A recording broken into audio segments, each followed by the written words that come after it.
así como, y no decían nada. Y yo le dije, Aldo, dígame algo. Y Aldo me decía, it's too much, that's a lot of information, it's too much. Pero yo creo que ellos sí pudieron entender algo y cada uno sí me dio algo que entendieron y por eso me alegro. Y espero que también nosotros podamos entender algo hoy. En el puro principio, en el versículo 1, dice claramente en el año de la muerte del rey Usías. Entonces eso nos da como un punto de referencia en la historia de cuándo es que Isaías da esta profecía o tiene esta experiencia con Dios. Entonces busqué información sobre el rey Usías y el rey Usías fue un personaje muy interesante en la Biblia. Se habla de él en el capítulo 26 del segundo libro de Crónicas. Y si usted lee ahí detenidamente, Usías llega a ser rey cuando su papá tiene que huir y es capturado por el rey del norte de Israel. Y es capturado y es,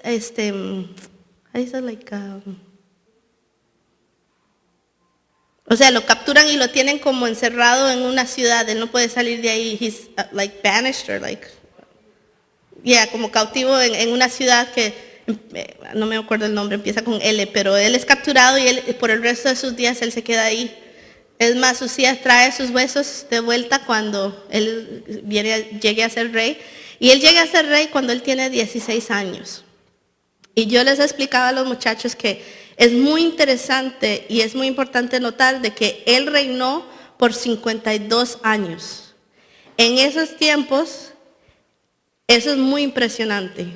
Porque cada vez que un rey subía al trono y era coronado como rey, inmediatamente o aún a veces antes de que él fuera establecido como rey formalmente, habían personas que querían matarlo.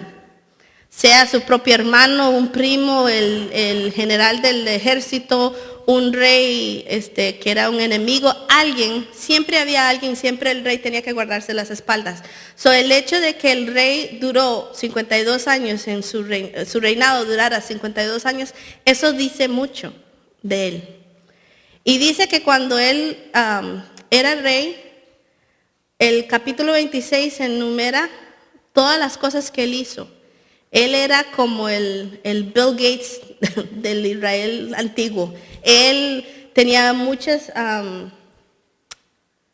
inventó muchas cosas, diseñó muchas cosas para ayudar no solo con la agricultura, sino también con armas. El ejército de él era de más de 300 hombres, diestros en la guerra. Y durante esos 52 años que él tuvo como rey, la prosperidad se conocía entre el pueblo y ellos vivieron muy bien. Pero hay una cosa que es muy interesante notar y eso está en el capítulo, vamos a ir al capítulo 26 de Crónicas. Y les voy a leer ahí una cosita muy interesante que yo vi.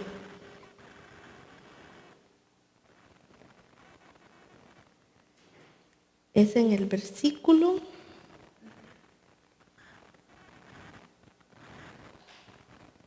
En el versículo 4 y 5. Y el versículo 4 y 5 dice así. E hizo lo recto ante los ojos del Señor, conforme a todo lo que su padre Amasías había hecho. Y persistió en buscar a Dios en los días de Zacarías, quien tenía entendimiento por medio de la visión de Dios, y mientras buscó al Señor, Dios les prosperó. Y eso para mí fue muy interesante porque durante ese tiempo que él tuvo prosperidad, fue el tiempo que él buscó el rostro del Señor a través de la enseñanza, o sea, a través del consejo y las enseñanzas del profeta Zacarías, que él lo ayudó y lo encaminó en las cosas del Señor, en las leyes y todo eso. Y durante ese tiempo, él experimentó mucha paz, mucha prosperidad y mucha bendición. Y llega un momento cuando Usías está en lo más y lo mejor de su reinado y tiene toda la prosperidad, tiene todo el éxito del mundo y le entra el orgullo en su vida. Y llega un momento donde él dice, yo puedo hacer lo que yo quiera. O sea, en inglés hay una expresión que dice, the world is my oyster. O sea, el mundo está a mis pies, tengo la fama, tengo la prosperidad, tengo la bendición de Dios, Dios está conmigo. Yo no tengo que doblegarme necesariamente a las leyes que están establecidas. Y él llega y él coge incienso y entra al templo y él pone el incienso encima, o sea, él ofrece incienso en el altar. Y cuando esto sucede, los sacerdotes se alarman, se asustan, se enojan y entran y le dicen, lo que usted está haciendo no es correcto.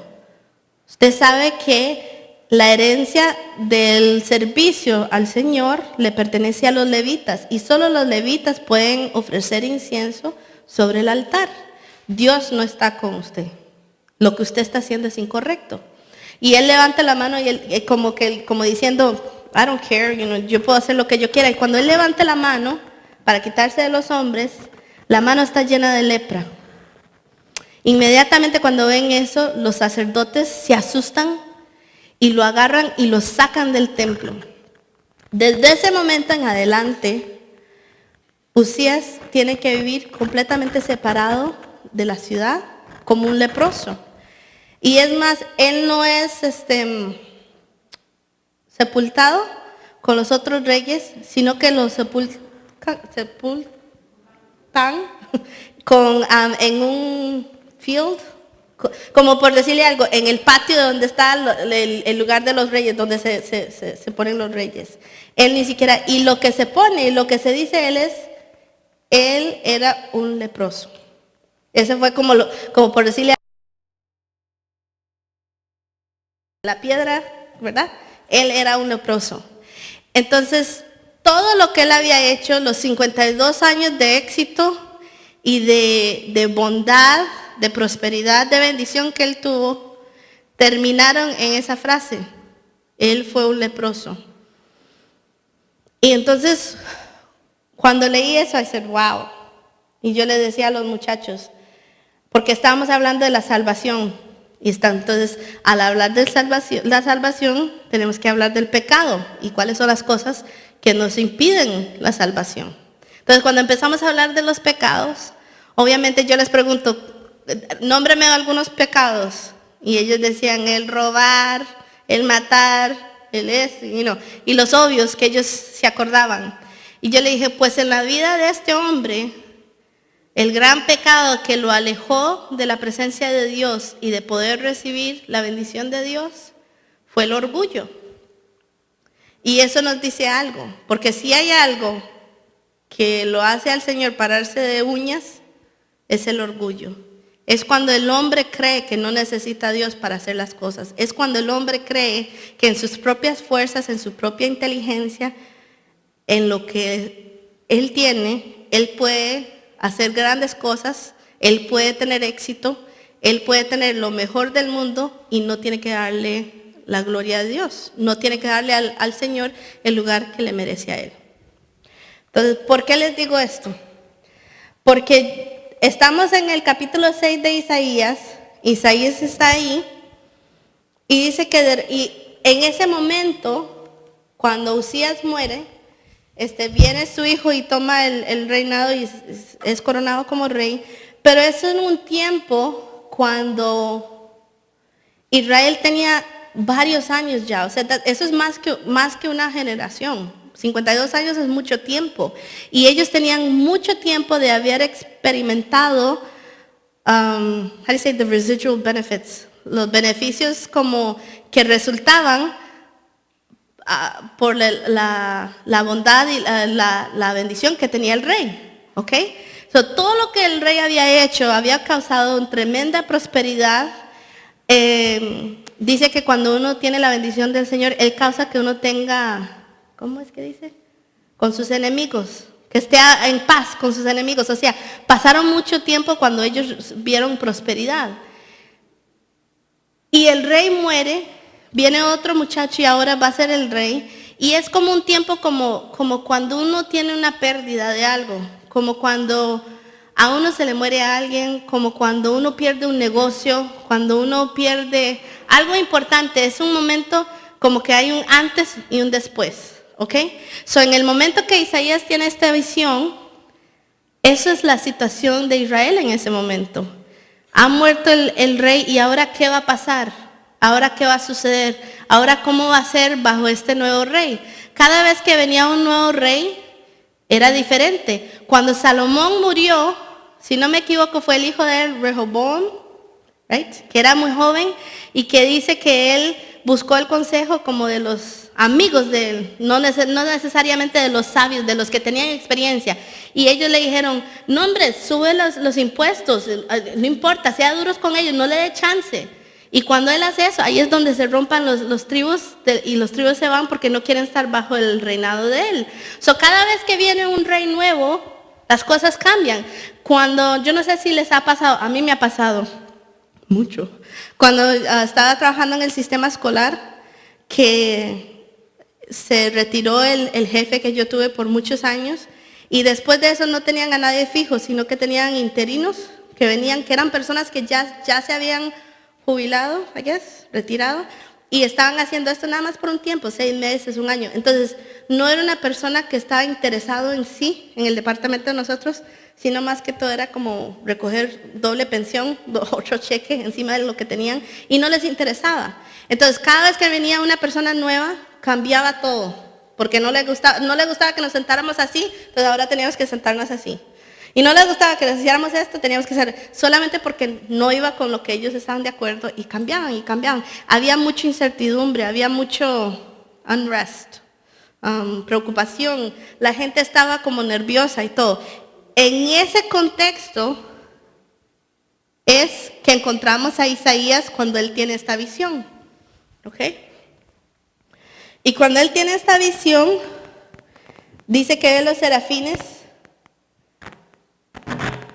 y yo inmediatamente cuando yo leí eso, yo pensé, cuando uno va, por ejemplo, al circo, like Cirque du Soleil, cuando uno lo ve, o cuando va a Big Apple Circus que está aquí, y tienen a las personas que están en el, I don't know how you say it in Spanish, en el trapeze, eso, y que brincan de un lado, de otro y todo, uno dice, wow, y se quedan así, cuando hacen vueltas y hacen cosas y todo, uno se queda como así, como wow. Imagínese usted entonces, si con algo tan sencillo, en cierto sentido, que llega Isaías, tiene esta visión y ve a serafines que tienen alas, y no solo 2, tienen 6, y están volando y dicen, santo, santo, santo, se llena el lugar de humo, se estremece todo. Imagínense en qué estado estaba este hombre cuando él ve esto. Y cuando él ve esto, inmediatamente él reconoce quién es él. Y a diferencia del rey Usías, en vez de orgullo, lo que viene sobre él es un tremendo temor. Porque lo que él siente encima de él, lo que él reconoce, lo que está enfrente de él como un gran espejo, es la inmundicia de su humanidad, de su pecado. Y él dice, ay de mí, porque soy de un hombre de labios impuros y estoy en medio de una gente impura. Y me puse a pensar, ¿qué haría yo si yo estuviera en esa posición? ¿Qué haría yo? ¿Qué haría usted si el Señor se le presentara en este momento de esta misma forma? Y alguien hizo una pregunta en un estudio que yo estaba haciendo y I said, tiene toda la razón del mundo. Y decía, ¿cuántos de ustedes entran por esas puertas cada sábado esperando a encontrar a Dios aquí? Muchas veces nosotros somos personas de rutina, de hábito. Muchas veces somos personas que nos acostumbramos a una misma rutina, a hacer todo lo mismo básicamente. En nuestras vidas no nos salimos mucho. Es más, yo no sé ustedes, pero yo cuando voy a viajar, cuando voy a ir de viaje, vacaciones o lo que sea, a mí me entra como y no puedo dormir la noche anterior porque me voy a salir de la rutina a lo que estoy acostumbrado. no me gusta. Entonces, es muy común para nosotros perder el significado o perder la esencia, de perder la realidad de que cuando nosotros entramos aquí y cuando nosotros empezamos el servicio, este lugar ya no es el fellowship hall de la iglesia metodista que nos renta a nosotros mes a mes, sino que es un lugar donde la presencia de Dios está.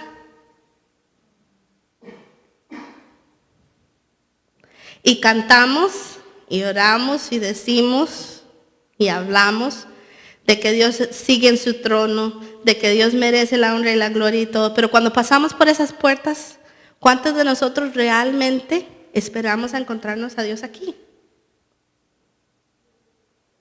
¿O simplemente es un sábado más ritual, un ritual más que hacemos en nuestra rutina semanal? Y cuando yo pensé en eso, yo dije, wow, es cierto, por lo menos en mi propia vida. ¿Cuántas veces he venido aquí y he pensado, tengo que hacer, y yo en mi situación que tengo que enseñar o cantar o estar con los jóvenes y todo, ¿cuántas veces vengo yo apurada porque quiero tener todo listo para el programa que tenemos y no me fijo en que Dios está aquí? En que al Dios le interesa muchísimo más que yo reconozca que Él está aquí y que trate de tener comunión con Él, que si yo pego la nota cuando canto X canción. Pero en mi propia vida, muchas veces, como yo como ejemplo, nos preocupamos más por pegar esa nota que por pensar, Dios está aquí y me está dando una oportunidad más de acercarme a Él. Y tengo la bendición de poder venir delante de Él y derramarme delante de Él. Y que Él me hable también. No solamente venir a traer mis quejas o traer mis preocupaciones o traer mis necesidades delante de Él, sino que también que Él me hable, que Él me traiga confort, que Él me bendiga con su presencia, con esa misericordia de que hablamos, con esa gracia y que nos dé las fuerzas para seguir adelante. ¿Cuántos de nosotros pensamos en eso?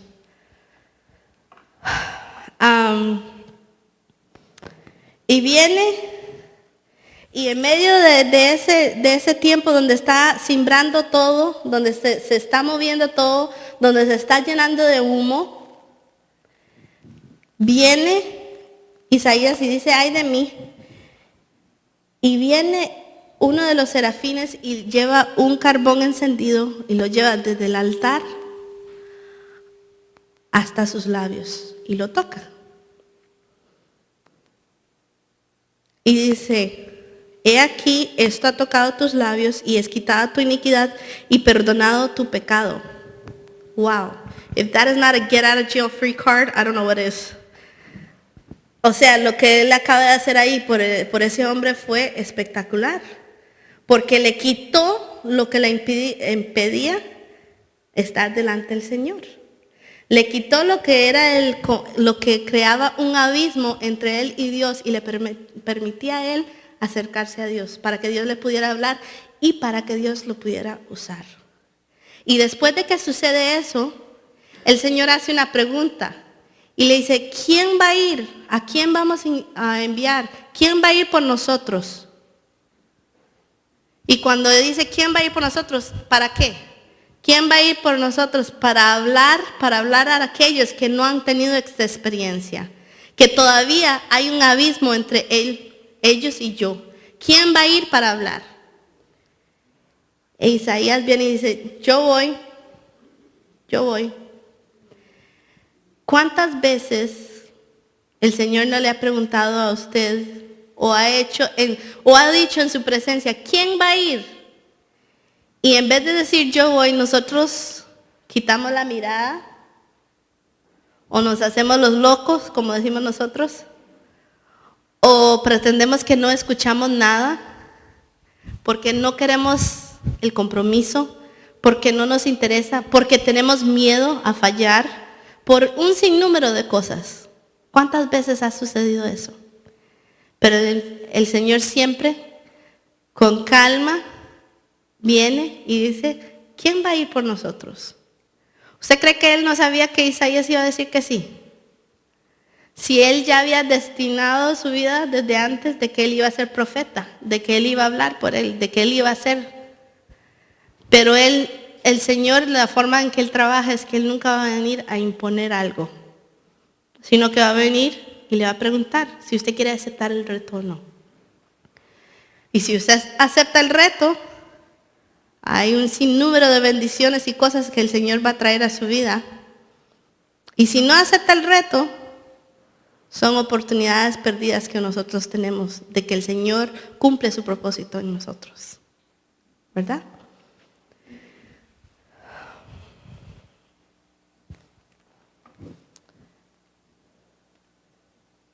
Dios viene y dice, ¿quién vamos a enviar? Isaías dice, yo voy, yo les digo.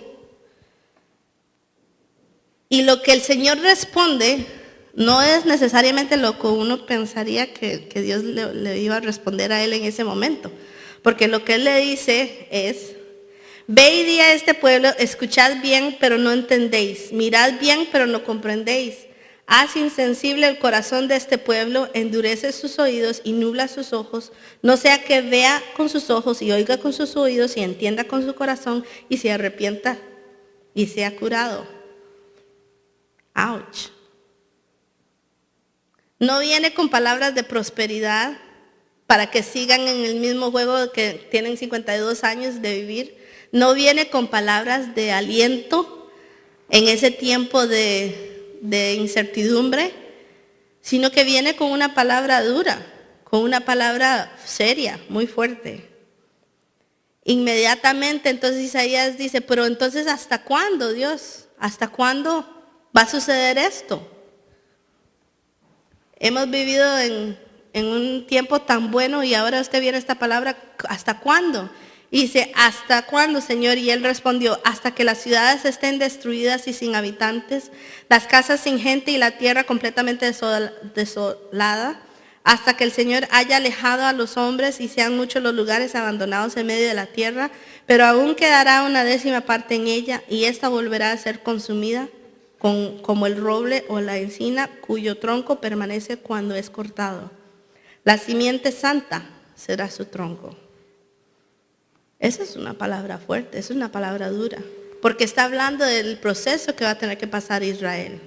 Es más, cuando viene años después, cuando viene Mateo, en el libro de Mateo, Mateo habla de esta profecía, menciona esta profecía. Yeshua lo menciona. Y dice en el capítulo 13 de Mateo, dice, vamos a ver si podemos conseguirlo aquí.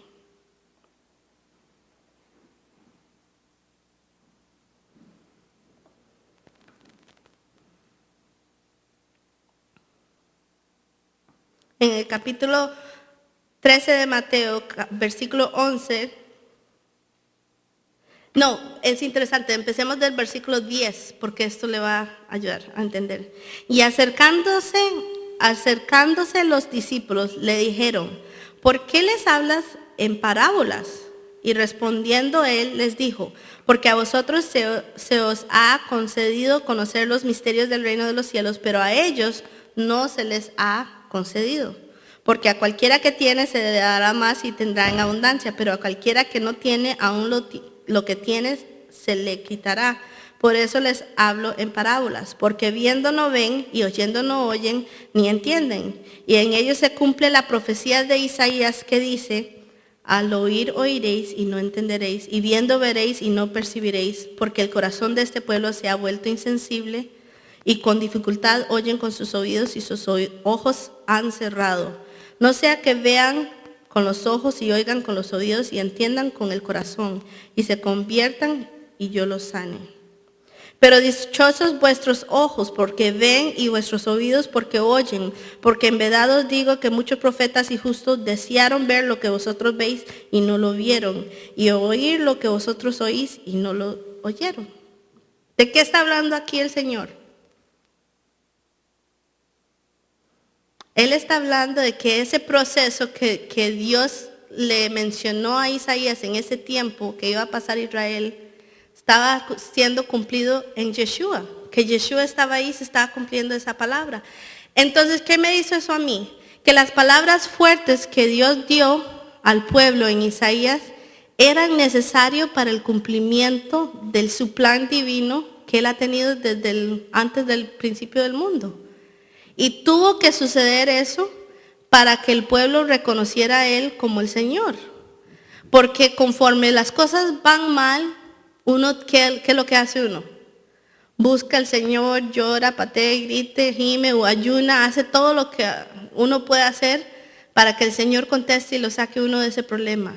Pero cuando las cosas van bien, la tendencia del hombre es de olvidar de quién fue el que le dio eso, a como le pasó con el rey Usías. Y en el capítulo, en el Deuteronomio, ya voy un momentito, perdón.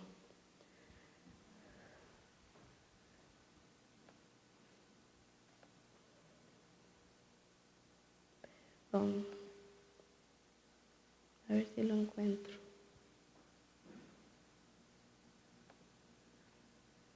Hay un mensaje en Deuteronomio. No lo encuentro en este momento, pero el mensaje, lo que dice en Deuteronomio es, y cuando ustedes ya estén en la tierra que yo les prometí, en la abundancia que yo les voy a dar, cuando ya han comido y están satisfechos, no se le olvide quién fue el que le dio estas cosas. No se le olvide quién fue que los trajo de Egipto, de ser esclavos a ser un pueblo santo, un pueblo que es llamado por mi nombre. Amén.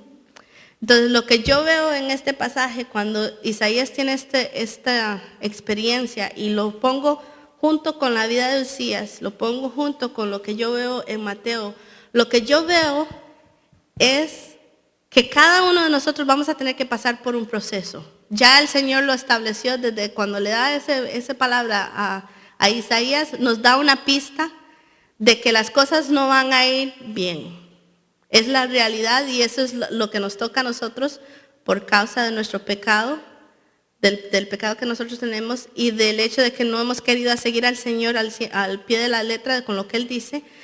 Cada vez que nos alejamos de Él, Él permite que situaciones ocurran y que cosas pasen para causarnos a nosotros a volver nuestros ojos a Él. Puede ser que alguien que no conoce al Señor lo vea como algo malo, porque si uno lee esa profecía, no, en realidad no dice nada bueno. Pero si usted lee cuidadosamente al final, lo que Él le dice a Isaías es, esto va a pasar, esto va a pasar, esto va a pasar, pero el tronco va a ser de mi pueblo santo. O sea, siempre va a haber un remanente. En el plan del Señor siempre va a haber un grupo de personas, aunque sea una sola persona. ¿Se acuerda cuando Abraham discutió con Dios por Sodoma y Gomorra y decía, pero si encontramos 20 que lo honran a usted, pero si encontramos 15, pero si encontramos 10, pero si encontramos 5, pero si encontramos 1? Y no lograron encontrarlo, pero lo que el Dios promete es que siempre va a haber un remanente. Siempre va a haber unas personas que van a seguir creyéndole al Señor, de que en su momento Él va a traer sanidad al pueblo, Él va a traer restauración al pueblo. Y lo único que les puedo decir a ustedes, o lo único que yo saqué de esto es nunca olvidar quién nos sacó de Egipto, quién fue el que nos dio lo que nosotros tenemos. Cuando las cosas van bien, ¿quién fue el que causó que eso sucediera? Porque en el momento que nosotros dejamos de hacer eso, traemos esta palabra a nuestras vidas. Dios va a causar que cosas suceden para volver nuestros ojos a Él. Podemos evitar eso lo más que podemos, siendo ese tronco santo que mantiene fiel, que siempre busca el rostro del Señor, que siempre busca la oportunidad de acercarse a Dios, de que busca a que Dios lo toque, mande a su serafín, que lo toque a uno con ese carbón encendido para borrar ese abismo que hay entre nosotros y Él. Para que cuando nosotros pasemos por esa puerta, podamos reconocer que Dios está en el lugar, que Dios sigue tan vivo hoy como en ese momento, que Dios sigue amándonos como desde el primer principio, de que Dios tiene un plan para nuestra vida y que no estamos aquí simplemente para existir, sino que Dios tiene un propósito con cada uno de nosotros. Que no seamos como esos que tienen oídos y que no oyen, o que tienen ojos y que no ven, pero que seamos personas dispuestas a que Dios nos hable y que podamos acercarnos a Él. Amén. Amén.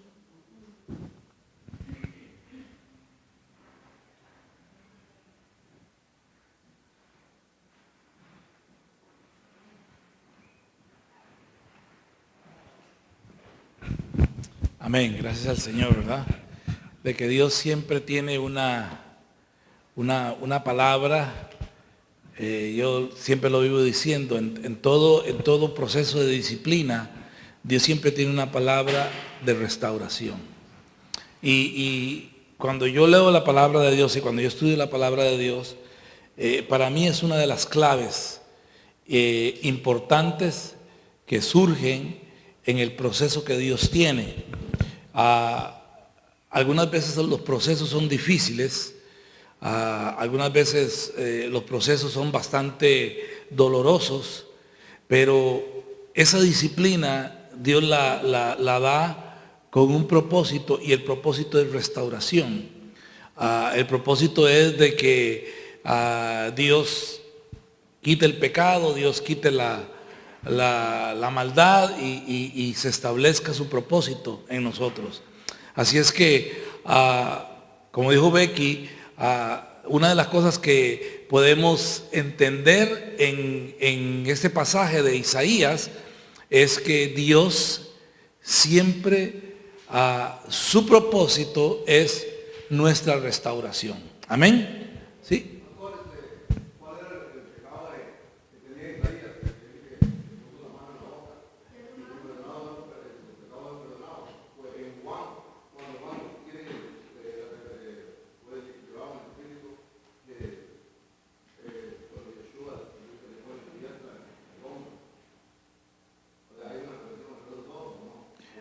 No, el mismo suyo y el mismo mío. Dice la palabra que por cuanto todos pecaron, o sea, no hay justo ni aun uno. Isaías reconoce no solamente su pecado personal, sino que Isaías está haciendo está reconociendo el pecado del pueblo. ¿Ok? Una de las cosas que difiere el pensamiento hebreo en cuanto a nosotros somos muy individualistas. Yo veo mi caso como algo aislado de todo lo demás, pero en el pensamiento bíblico, el pecado o la bendición de una persona afecta a todo el pueblo. ¿Ok?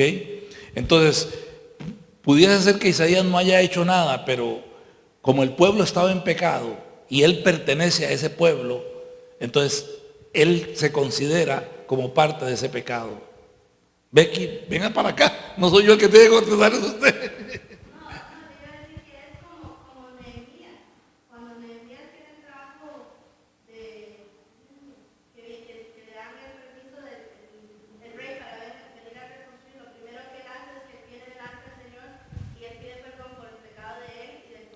Exactamente.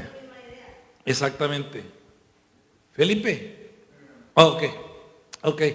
Así es que el Yeshua lo explica un poco mejor, porque dice que nosotros somos un cuerpo.